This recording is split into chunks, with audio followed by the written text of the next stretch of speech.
Welcome to Channel Today in History. In today's video we will talk about the day, November 1st, 1955, Vietnam War. The Vietnam War, also known as the Second Indochina War, called in Vietnam the War of Resistance against America, or simply American War, was a major armed conflict that took place in Vietnam, Laos and Cambodia from November 1st, 1955 until the fall from Saigon on April 30th, 1975. It was the second of the Indochina Wars, and was officially fought between North Vietnam and the government of South Vietnam. The North Vietnamese army was supported by the Soviet Union, China, and other communist allies, while the South Vietnamese were supported by the United States, South Korea, Australia, Thailand, and other anti-communist nations around the world. In this scenario, the conflict in Vietnam is described as a proxy war at the height of the Cold War. The Viet Cong, also known as the National Liberation Front, or FNL, a communist organization supported by the North,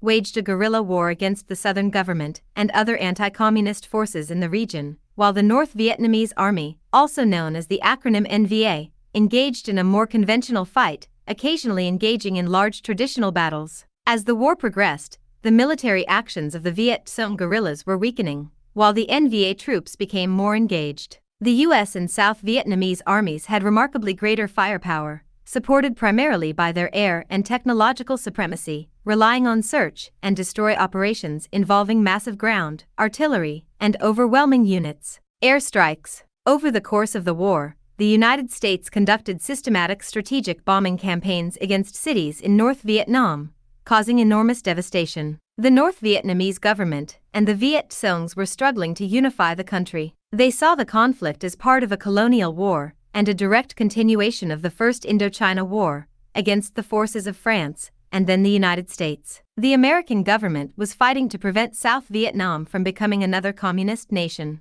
This was part of the so-called domino theory and the broader policy of containment, with the ultimate goal of stopping communism around the world. In the early 1950s, American military advisors were sent to then French Indochina. U.S. involvement in conflicts in the region increased in the 1960s, with the number of troops stationed in Vietnam tripling in size in 1961 and again in 1962. After the Gulf of Tonkin incident in 1964, where an American destroyer was supposedly attacked by North Vietnamese vessels, the U.S. Congress passed a resolution that gave the U.S. President authorization to increase the country's military presence in Vietnam and escalate the conflict. American combat units began arriving in force in the country in 1965. The war quickly expanded, reaching Laos and Cambodia, which began to be heavily bombed by the United States Air Force from 1968, the same year as the Communists launched the Great Tet Offensive. This offensive failed in its aim of overthrowing the South Vietnamese government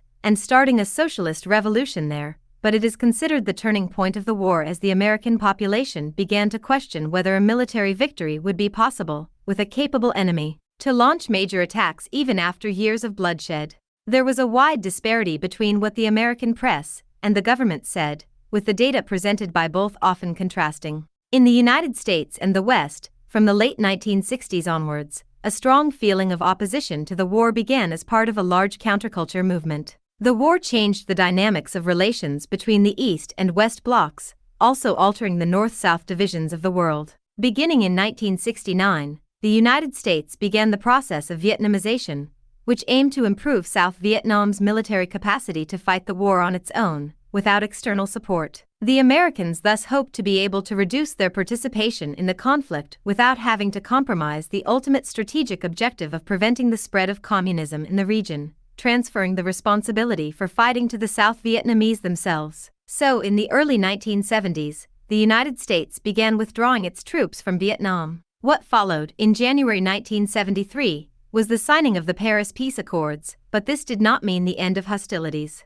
Direct American military involvement in the Vietnam War was formally ended on August 15, 1973. Before long, in the spring of 1975, the North Vietnamese launched a major offensive to annex the South once and for all. In April 1975, Saigon was conquered by the Communists, marking the end of the war, with North and South Vietnam being formally unified the following year. The cost in